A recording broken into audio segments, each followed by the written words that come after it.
Hai sobatku bisa, ketemu dengan saya Deddy Sidarta, mewakili TIK Consulting Business Consultant dan Indonesia Pride Consulting. Hari ini kita akan belajar mengenai tips jitu mengelola keuangan pribadi secara efektif, ya. Sebelum saya mulai, saya akan memperkenalkan diri dulu supaya Anda juga mengetahui tentang profil saya, ya. Jadi sekilas Anda juga bisa lihat di layar kaca.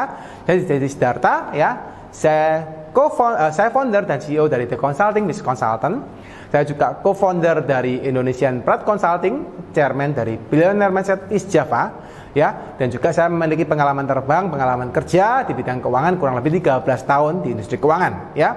Sertifikat juga ada di Financial Planner Indonesia, di Professional Financial Modeler, juga di Tax Consultant, juga di ERP Consultant. Nah, untuk lebih detailnya tentang profil saya, Anda bisa visit di Instagram saya di Sidarta_official. Oke, hari ini kita akan belajar mengenai topik tips jitu mengelola keuangan secara efektif, terutama untuk Anda sebagai pribadi. Nah, kenapa kok penting kita harus bisa mengelola keuangan kita secara efektif? Karena Anda harus tahu bahwa sekarang ini kalau Anda misalnya bekerja sebagai profesional, Anda bekerja sebagai mungkin entrepreneur, ya, permasalahannya adalah bukan berapa banyak Anda bisa menghasilkan penghasilan untuk diri Anda, tapi yang paling penting adalah bagaimana Anda bisa mengelola penghasilan tersebut supaya bisa berdampak untuk kehidupan Anda sekarang ini ataupun sampai nanti Anda tua. Ya, jadi Anda harus bisa merencanakan mulai awal sampai nanti Anda bisa tua.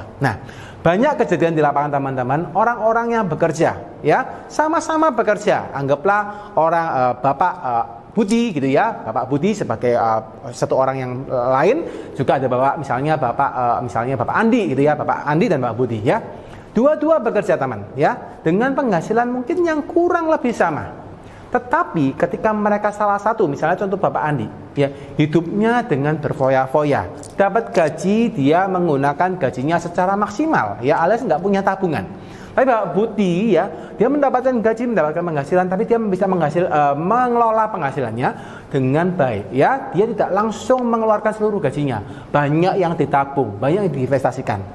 Dalam kurun waktu yang sama, ya, dengan penghasilan yang kurang lebih sama, nanti Anda bisa lihat bahwa Bapak Andi ketika dia memiliki penghasilan seperti itu dan mengeluarkan penghasilan dengan berfoya-foya, maka di akhir 10 tahun ke depan, 15-20 tahun ke depan, dia tidak akan memiliki banyak hal di dalam investasi, ya. Tapi di Bapak Budi, karena dia bisa menabung dengan baik, akhirnya di 10-20 tahun mendatang dia pasti sudah memiliki investasi berupa rumah lah, kendaraan kah, atau investasi yang lain untuk keuangan pribadi dan keluarganya.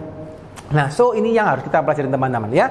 Anda juga harus lihat di dalam slide yang saya tampilkan bahwa kita harus tahu dulu siklus hidup manusia berdasarkan umur ya. Jadi secara pengelolaan keuangan kita bagi siklus hidup manusia itu ada 4 hal kawan ya. Ada 4 hal. Yang pertama adalah usia 0 sampai 21. Nah, sobat-sobatku bisa, kalau Anda lihat, kalau misalnya usia Anda di usia 0 tahun sampai 21 tahun, rata-rata ngapain? Ayo ya, Anda coba pikirkan ya. Jadi kita kalau lihat yang pertama adalah, fase pertama adalah 0 sampai 21 tahun ya. Fase yang berikutnya adalah 21 tahun sampai 40 tahun. Fase yang keempat adalah usia 40 tahun sampai 60 tahun. Dan yang terakhir adalah fase yang paling tinggi di atas 60 tahun sampai ya Anda kembali ke yang berpulang ke yang atas gitu ya. Jadi ini 4 fase hidup yang perlu kita ketahui. Nah, kembali ke fase yang tadi adalah fase yang pertama 0 sampai 21 tahun ya. Biasanya ngapain nih kira-kira sobat-sobatku bisa kalau Anda usia 0 sampai 21 tahun ya? Nah, benar. 0 sampai 21 tahun, rata-rata kita ngapain sih? Rata-rata kita menuntut ilmu ya. Mungkin kalau waktu 0 sampai 5 tahun atau 6 tahun kita masih senang-senang ya, isinya mainan terus gitu ya. Tapi sudah usia masuk ke TK, playgroup, SD, SMP, SMA gitu ya. Bahkan Anda sampai Anda kuliah, itu kita sudah masa menuntut ilmu. Jadi Anda belajar untuk menuntut ilmu ya, belajar dan belajar ya. Mungkin di sana ada pacaran ya, mungkin berkawan dan kawan-kawan dan lain-lain gitu ya. Nah, waktu masa itu rata-rata kita masih belum terlalu dibebani oleh masalah keuangan. Ya, Anda cuma sekolah, berteman, hangout dan kawan-kawan. Oke? Nah, masa berikutnya adalah masa usia 21 sampai 40 tahun, ya. Rata-rata di masa ini kawan, Anda sudah mulai bekerja, ya, sudah mulai melamar pekerjaan, mendapatkan pekerjaan, ya. Yang perlu kita tahu lagi waktu masa 21 tahun sampai 40 tahun ini adalah kita masanya badan kita masih sangat sehat, masih sangat produktif, lembur sampai pagi. Oke, ya. Berangkat keluar kota, oke, ya. Itu zaman-zaman kita waktu 21 tahun ke atas, ya, sampai 40 tahun, itu masa-masa produktifnya, ya. Maka kawan, rata-rata orang di usia tersebut mereka bekerja mati-matian untuk mendapatkan penghasilan yang mereka inginkan, ya. Jadi selama 20 tahun itu mereka mulai bekerja mati-matian, ya.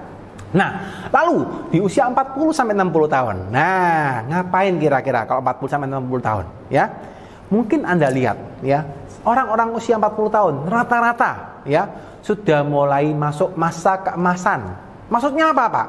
Maksudnya adalah mereka itu sudah mulai memiliki segalanya. Ya, bukan segalanya lah, tapi misalnya mereka sudah punya rumah pribadi, mereka sudah punya mobil pribadi, sudah punya investasi, ya. Rata-rata mereka juga sudah mencapai posisi yang cukup baik di perusahaan dan kawan-kawan, ya. Jadi rata-rata usia 40 sampai 60 tahun itu mereka masuk ke zona yang biasanya cukup enak atau masa-masa enak. Ya, itu usia Anda bisa menuai hasil daripada 20 tahun yang lalu Anda bekerja, ya, sehingga sampai 40-60 tahun ini Anda mencapai posisi masa keemasan Anda. Ya. Berikutnya, di masa usia 60 tahun, rata-rata ini adalah masa pensiun Anda.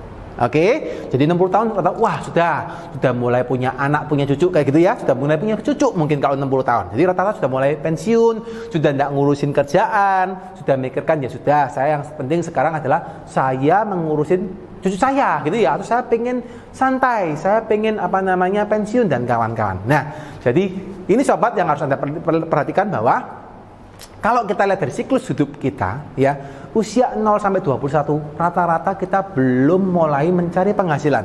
Meskipun di zaman milenial ini banyak orang-orang yang curi start, ya, memulai duluan. Usia 15 tahun sudah berdagang, usia 18 tahun sudah punya usaha dan kawan-kawan, ya, ada. Tapi mayoritas 21 tahun ini biasanya mereka masih memikirkan bagaimana sekolah, ya.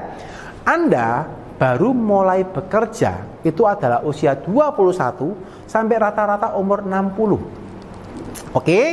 Jadi ini yang harus Anda perhatikan bahwa selama 21 sampai 60 ini adalah 40 tahun Anda bekerja, ya, untuk mencukupi 40 tahun Anda hidup. Oke? Paham ya? Jadi Anda bekerja 40 tahun itu untuk 40 tahun Anda mencukupi hidup Anda, ya.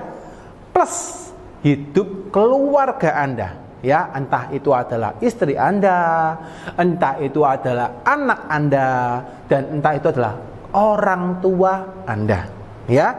Jadi Anda harus paham bahwa selama 40 tahun ini Anda harus bekerja untuk mencukupi hidup Anda, anak Anda, istri Anda, dan orang tua Anda.